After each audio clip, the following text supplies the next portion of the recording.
안녕하세요, 원장님. 네, 안녕하세요. 저희가 네. 이번에 고양이 관절염과 관련해서 보호자분들께 아주 많은 질문을 받았어요. 그래서 그 중에서 원장님께 저희가 관절염 관리랑 치료 그리고 수술 방법에 대해서 여쭤보고자 이렇게 질문들을 아주 많이 준비해 왔습니다. 제가 성심성의껏 답변 드리도록 하겠습니다. 네. 이제 많은 분들 샤론키님, 떡투님, 벨라루나님 이런 분들이 많이 질문을 해주셨는데 그 인스타 아이디는 생략하고 그럼 질문만 일단 모음으로 알려드리도록 하겠습니다. 고양이도 쓸개골 탈구가 있는지 그리고 고양이들이 수술을 많이 하는지 이게 좀 궁금했어요. 슬개골 탈구가 있어요. 있고 슬개골 탈구가 사실 강아지만큼 이렇게 빈번하게 우리가 진료를 보는 그런 빈도는 아니기는 한데 네. 분명히 있고 또 슬개골 탈구 때문에 아이들이 힘들어하는 경우에는 네. 강아지처럼 똑같이 수술적으로 교정을 하거든요. 그렇게 해줘야 아이가 이제 그 외과적인 상태로 잘 교정이 돼야 또 일상적인 생활을 할 수 있어요. 그거는 강아지랑 치료 방법은 똑같습니다. 그러면 쓸개골 탈구나 수술을 한 경우에 네네. 이제 수술한 아이들은 관절염을 어떻게 관리를 해줘야 될지 그 부분도 여쭙고 싶습니다. 그러니까 일단은 나이가 들어서 생기는 관절염이 아니고 이제 이런 외과적인 구조적인 문제 때문에 생기는 관절염은 사실은 외과적인 처치를 통해서 관절염이 생기기 전에 수술을 하는 게 제일 중요해요. 그래서 슬개골 탈구라는 질병을 얘기를 좀 하자면 원래 슬개골이라는 이 무릎뼈가 위아래로 이렇게 움직여야 되는데 좌우로 덜컹덜컹 거리면서 관절을 다 이렇게 긁어내는 거거든요. 네네. 그래서 이게 어느 정도 아이가 인내할 수 있는 역치를 넘어서게 되면 그때부터는 관절염이 생겨요. 근데 우리가 이제 진단하는 시점에 관절염이 이미 있고 없고에 따라서 아이가 수술 후에 예후가 확연히 다르거든요. 그래서 일단 제일 중요한 거는 관절염 생기기 전에 수술하는 거고, 만약에 관절염이 생긴 상태에서 아이가 너무 아파해서 수술을 했다라고 하면 사실 그거에 대한 관절염 케어는 나이 들어서 하는 케어랑 사실은 비슷하기는 하거든요. 그래서 관절 영양제나 아니면 염증 반응이 심한 상태에서는 염증을 소강시킬 수 있는 투약을 하거나 아이가 통증이나 염증이 진정될 때까지 재활 치료를 하거나 이제 이런 여러 가지 방법들이 있을 수 있어요. 그리고 관절염이 있으면 이제 요즘에는 수술할 때 아예 그 관절을 열었을 때 관절강 안에 영양 성분이 들어있는 관절강 주사를 같이 하고 수술을 진행을 하거든요. 그러면 훨씬 예후가 좋기도 하고요. 여러 가지 방법이 있습니다.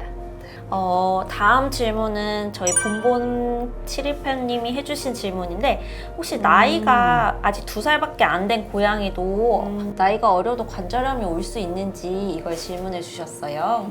사실 관절염이 발생하는 빈도는 확률적으로 보면 제일 1순위가 노령화기는 하거든요. 네네. 나이가 들면은 관절이 약해지고 또 관절면이 닳고 찢어지고 이제 이런 것들 때문에 관절염이 보통은 생기는데 나이가 어려도 관절염은 생길 수 있어요. 선천적으로 이제 뼈가 형성이 될 때 뭔가 형성 자체가 정상적으로 되지 않았거나 아니면 중간에 우리는 모르지만 어떤 외상이 발생해서 외부적으로 관절에 충격이 가해졌거나 이러면 당연히 있을 수는 있는데 사실은 이러한 거를 다리를 전달하고 해서 관절염이다라고 생각하시면 안 돼요.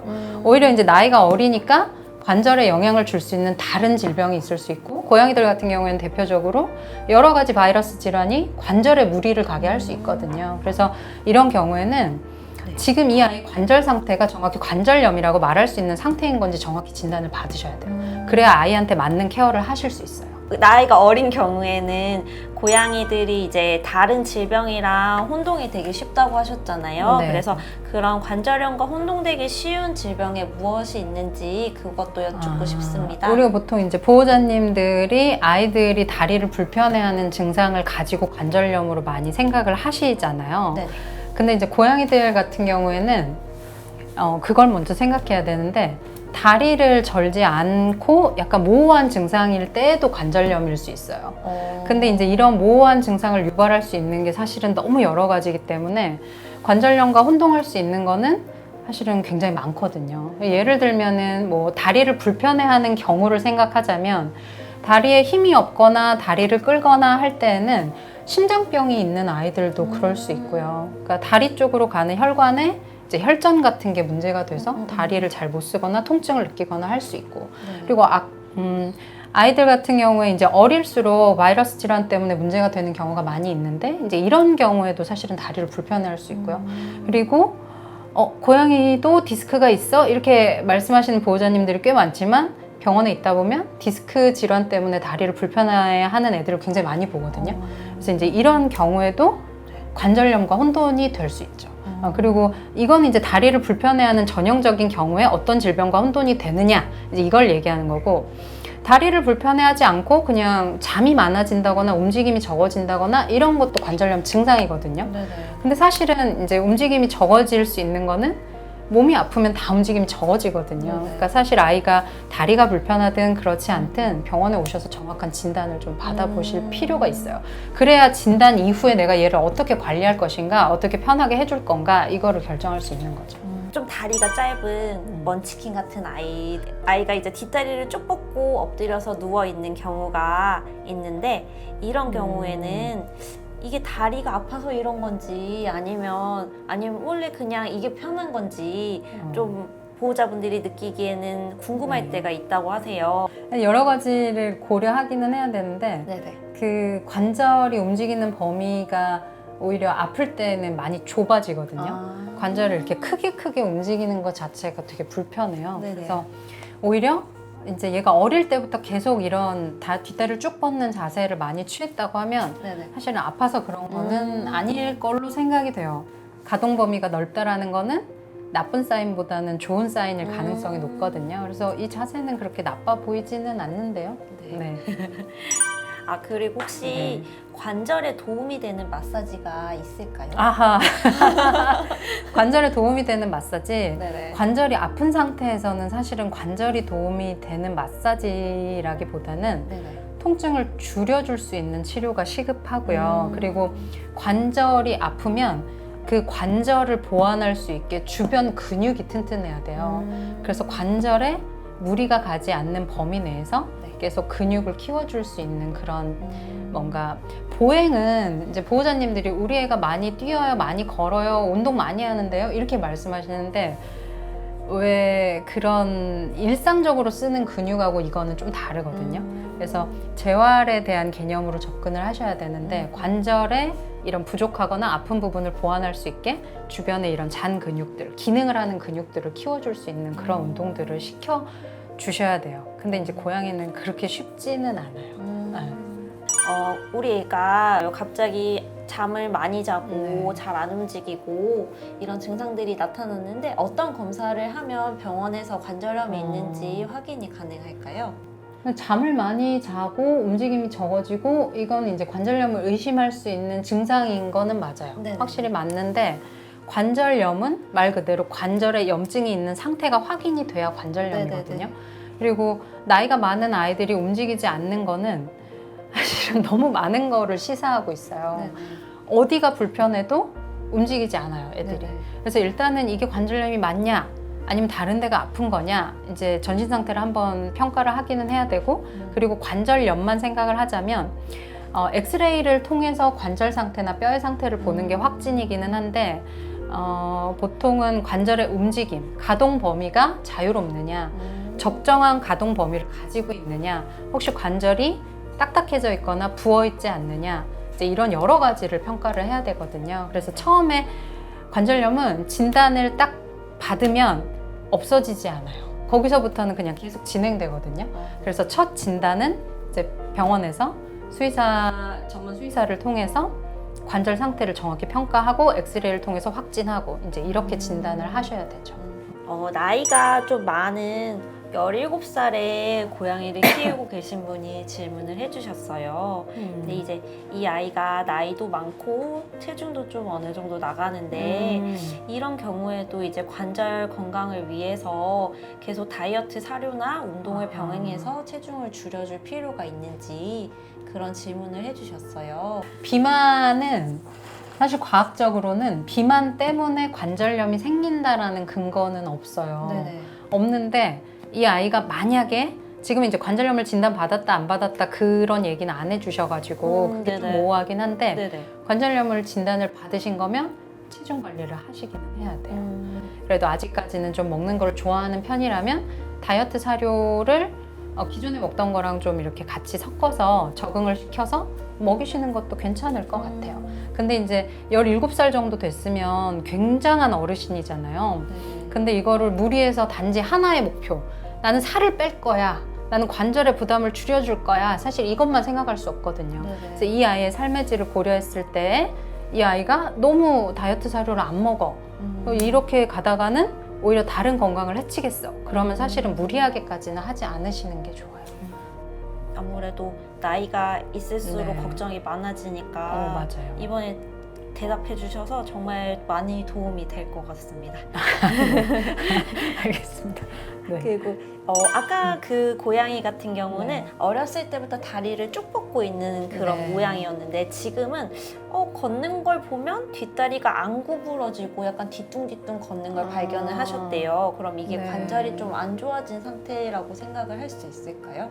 네, 그럴 수도 있을 것 같아요. 그래서 이제 아이가 원래 걷던 형태랑 네네. 지금 보행 형태 자체가 달라졌다라고 하면 그러면은 이제 관절 쪽 문제를 의심해 볼 수 있거든요. 네네. 관절이 아프면 움직이는 범위 자체가 제한이 되기 때문에 네. 아이들이 걸음걸이가 약간 뻣뻣해진 느낌? 약간 뒤뚱거리는 느낌? 이런 식으로 걸을 수 있어요. 그리고 조금 더 주의 깊게 살펴보시자면 아이가 움직이는 중에 갑자기 자세가 그렇게 바뀌는 건지 아니면 이렇게 푹 쉬다가 오랫동안 이렇게 쉬고 있거나 자고 있다가 딱 걷는 초반에 그런 건지 이제 이런 타이밍도 좀 지켜보실 필요가 있고 네네. 많이 쉬다가 움직이기 시작했는데 아이가 딱 시작할 때 보행을 시작하는 시점에서 뒤뚱거리거나 뻣뻣하다 그러면 이제 더더욱 의심해 볼 수 있는 거죠. 그리고 저희가 이제 약 없이 네. 관절염을 좀 완화시킬 수 있는 방법들에 대해서 많은 질문들이 들어왔는데 사람 같은 경우에는 적외선 치료 같은 걸 하는 경우도 있고 한방 치료나 레이저나 줄기세포 이런 치료법들을 좀 많이 사용하시는 것 같아요. 이렇게 네. 퇴행성 관절염에 이런 치료들이 많이 사용되고 있는지 좀 궁금해서 알려주시면 좋을 것 같습니다. 일단은 퇴행성 관절염이 오면 관절 안쪽 상태가 다 안 좋아지는 거거든요. 그리고 이제 관절을 부드럽게 만들어주는 관절 안에 있는 윤활액, 네. 관절액 자체도 양도 적어지고 그리고 점도도 높아져요. 그래서 보통 최근에 많이 아이들한테 또 접근할 수 있는 부분은 관절각 내에 아이들한테 영양 성분이나 관절을 부드럽게 할 수 있는 성분을 주입해주는 주사를 이용할 수 있고요. 사실 이거는 사람이랑 똑같거든요. 그리고 줄기세포 치료도 점점 상용화되고 있는데 이제 줄기세포 같은 경우는 이미 재생성이 떨어진 세포에 뭔가 재생성을 도와줄 수 있는 또 새로운 치료니까 최근 들어서 많이 이렇게 시도하고 상용화되어가는 추세기는 하고요. 그리고 이제 재활 치료 측면에서 좀 우리가 많이 요즘에는 권하고 실제로도 많이 하고 있는데 나이 든 아이들은 사실 투약에 대한 부담이 있어요. 있을 네네. 수밖에 없고 관절에 쓰는 약 자체가 다른 부분들이 좀 건강해야 편하게 쓸 수 있는 약이거든요. 그래서 이제 약을 쓰더라도 얘가 약을 써도 되는 상태인지 검사하고 써야 합니다. 보통 이렇게 얘기하는데 그런 걱정 없이 레이저 치료나 침 치료를 통해서 지금 관절에 생긴 염증 상태도 완화시키고 통증도 훨씬 줄여줄 수 있는 그런 상태를 만들어줄 수 있는 거죠. 근데 이제 이런 치료는 단점이라면 꾸준히 병원에 오셔야 돼요. 그러니까 이거를 단회성으로 예를 들면 약 같은 경우는 투약하면 이 투약 기간이 끝나면 어느 정도 염증이 확 소강이 되는 그런 상황이 일반적으로는 형성이 되거든요. 근데 재활치료 같은 경우에는 치료하고 또 어느 정도 기간 동안 있다가 또 치료하고 이제 이런 것들을 주기적으로 해주셔야 그 효과를 좀 크게 볼 수 있는 거죠. 근데 그럼에도 불구하고 아이들이 이제 다른 부담이 없으니까 노령묘, 노령견 이렇게 나이 많은 어르신들한테는 권하기도 사실은 저희도 부담이 없고 아이들이 이제 받아들이는 것도 괜찮은 편이고요. 예외를 얘기하자면 이제 고양이들은 가끔 이렇게 많이 예민한 친구들은 사실은 하기 어려울 수도 있는데 그래도 실제로 많이들 잘 하더라고요. 조금 특수한 아이에 대한 질문이 하나가 더 있었어요.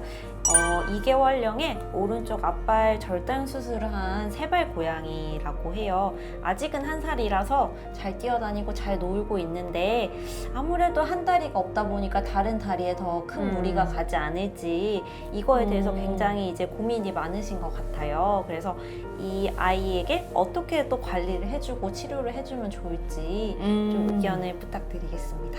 우리가 이제 보통 사람보다도 강아지나 고양이들이나 다리를 절단했을 때 아이들이 적응을 하는 정도가 사람보다 훨씬 탁월한 편이기는 하거든요. 특히나 고양이들도 길냥이들 많이 구조해 주시는데 길냥이들은 이런 사고로 인해서 절단을 하는 경우가 종종 있거든요. 근데 그런 아이들도 그 세 다리를 가지고 적응을 잘 하고요. 다리가 3개라고 해서 반드시 뭐 예를 들면 앞다리 중에 한 다리를 절단을 했다고 해서 반대쪽 다리가 어느 정도 시간이 지나면 문제가 된다. 그렇지는 않아요. 적응을 잘 하는 편이고 아이가 기존에 관절이 건강한 상태의 아이였다라고 하면 그럼 나이 들어서도 사실은 그것 때문에 문제가 되는 것보다는 그냥 어느 정도 시간이 지나면 나이가 들어서 관절 질환이 생기는 빈도가 훨씬 높은 것 같아요. 그래서 이거는 질에 크게 걱정하시지는 않아도 될 것 같고 이제 그것보다도 아무래도 한쪽 다리를 절단하고 이제 나머지 앞다리 중에 하나만 있다라고 하면 이 다리를 많이 쓰기는 하니까 이런 주변 근육이나 이런 것들이 이렇게 뭔가 부담이 좀 될 수는 있거든요. 그러니까 관절염이 바로 생긴다의 개념보다 이런 근육이나 이런 데가 부담이 될 수 있고 앞다리도 2개를 딛어서 착지를 해야 되는데 이제 하나를 딛다 보면은 아이가 미끄러지거나 넘어져서 또 추가로 손상이 생길 수 있어요. 그래서 아이가 너무 활발하고 너무 위험한 행동을 많이 한다라고 하면 이렇게 올라갈 수 있는 공간들을 많이 막아놓거나 못 올라가게 그러니까 미리 외상을 방지하시는 게 더 중요하죠. 네, 지금까지 저희 최혜연 원장님을 모시고 굉장히 많은 관절에 대한 치료, 관리 방법에 대해서 많이 들어보았습니다. 그래서 많은 답변이 되셨길 바라고 저희 원장님께 큰 박수를 보내드립니다. 네, 감사합니다. 감사합니다. 감사합니다.